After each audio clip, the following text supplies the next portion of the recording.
Zerodol SP ট্যাবলেটের কাজ কি, কেন ডাক্তাররা প্রেসক্রিপশন করে থাকে এ বিষয়ে জানবো।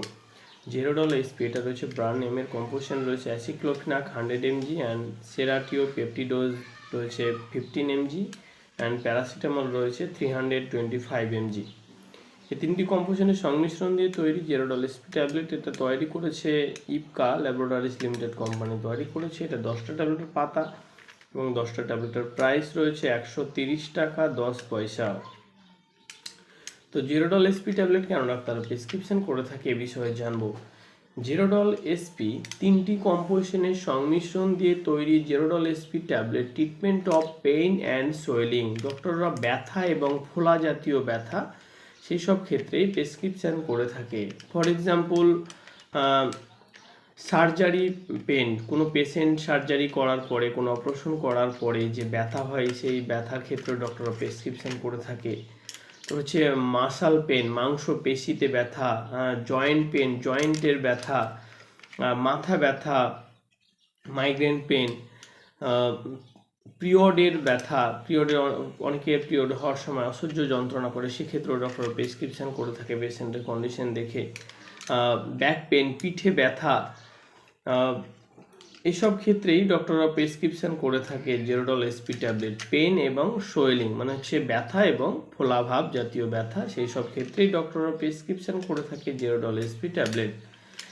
জেরোডল এসপি ট্যাবলেট খাওয়ার পরে কারো কারো ক্ষেত্রে সাইড ইফেক্ট সেরকম দেখা যেতে পারে, যেমন স্টোম্যাক পেন দেখা দিতে পারে, ডিজিনেস দেখা দিতে পারে, ইনক্রিজ লিভার এনজাইম দেখা দিতে পারে, ভমিটিং দেখা দিতে পারে, নসিয়া দেখা দিতে পারে, ডায়রিয়া দেখা দিতে পারে। সবই সাধারণত সাইড ইফেক্ট দেখা যেতে পারে। তো জেরোডল এসপি ট্যাবলেট খাওয়ার পরে কোনো ধরনের সাইড ইফেক্ট যদি আপনার দীর্ঘস্থায়ী দেখা যায় তো যত তাড়াতাড়ি সম্ভব ডাক্তারের কাছে যাওয়া উচিত এবং ডাক্তারের পরামর্শ নেওয়া উচিত।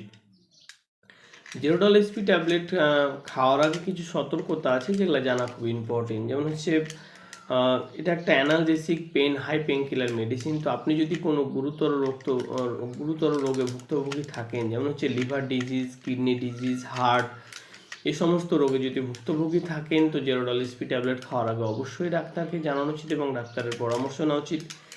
অ্যালার্জি, যদি আপনার কোনো কম্পোজিশন মেডিসিনে অ্যালার্জি রিয়াকশান থাকে তবুও নেওয়ার আগে অবশ্যই ডাক্তারকে জানানো উচিত এবং ডাক্তারের পরামর্শ নেওয়া উচিত।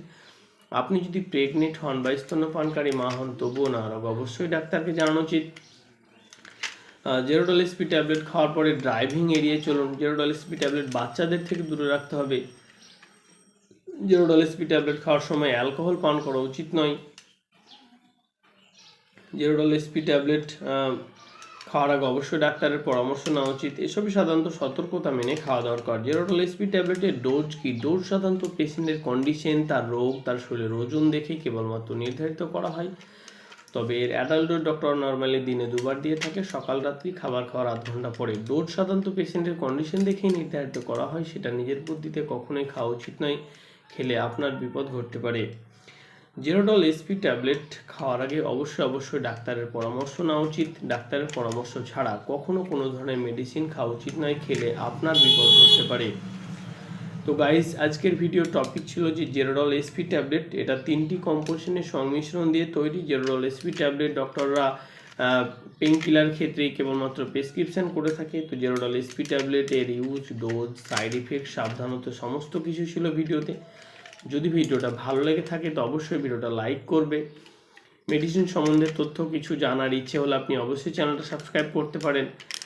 যদি ভালো লাগে তো আপনি অবশ্যই ভিডিওটা শেয়ার করতে পারেন। কোনো কোশ্চেন থাকলে আপনি অবশ্যই কমেন্ট করে জানাতে পারেন।